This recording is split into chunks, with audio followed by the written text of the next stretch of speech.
and welcome back to another Monster Hunter power scaling video. In this one, I wanted to take a step back from Elder Dragons and tackle something different.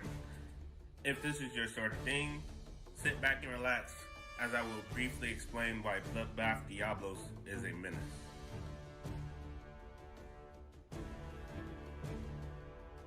Okay, so Bloodbath Diablos was first introduced in Monster Hunter Generations Ultimate as one of the rival two. Currently, Bloodbath Diablos has not been seen in any other game besides Generations Ultimate. Hunters need a special permit from the guild to even tackle Bloodbath Diablos or other deviants in the same category. So that means all deviants, you need a special permit to fight them, just because they're built different. And lastly, Bloodbath Diablos is strong enough to attack the hunter after a deafening roar, after countless battles. So, who is Bloodbath Diablos? Bloodbath Diablos is a deviant having lost its horn in a battle when it was young. It had gained a new and sickly twisted horn as a replacement. Bloodbath Diablos has bluish skin now due to all the dry blood from countless sieges and whatnot. So let's get into the power scaling. Bloodbath Diablos is actually pretty impressive, if I do say so myself. Bloodbath Diablos has some pretty impressive achievements under its belt, having tackled whole armies that were sent after it. However, it is vague on how the size of the army was or what equipment they used to tackle it, but it's still pretty impressive that Bloodbath Diablos decided to take out all sorts of armies. Bloodbath doesn't stop there either, as it also besieged their cities and nations.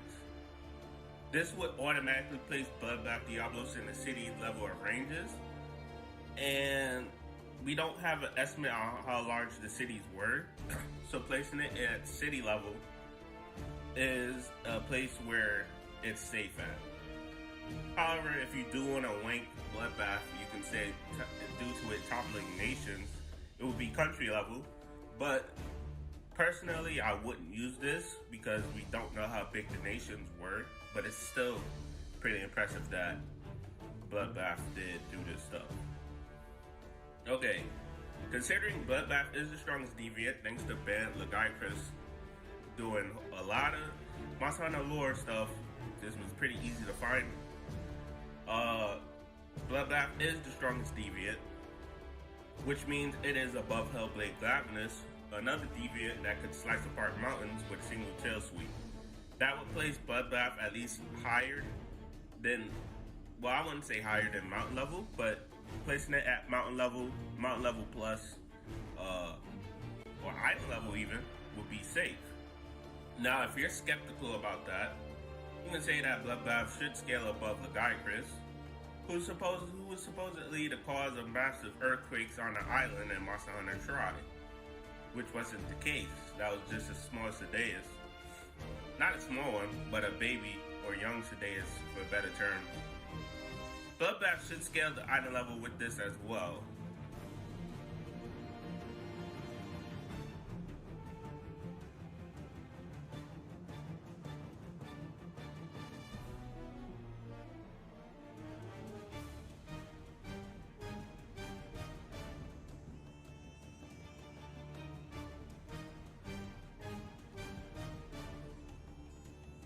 Alright, so let's recap. We've established that Bloodbath should at least be at a low ball city level due to it besieging cities and nations. City level is pretty safe to pit it at. And at a high ball, he should be island level safely, since it should be above Kushala, who has island level feats. And recently I learned that Kushala was going to destroy the Frost Island, so that's a pretty large island, if I do say so myself, but don't take what I say to face value, take that with a grain of salt.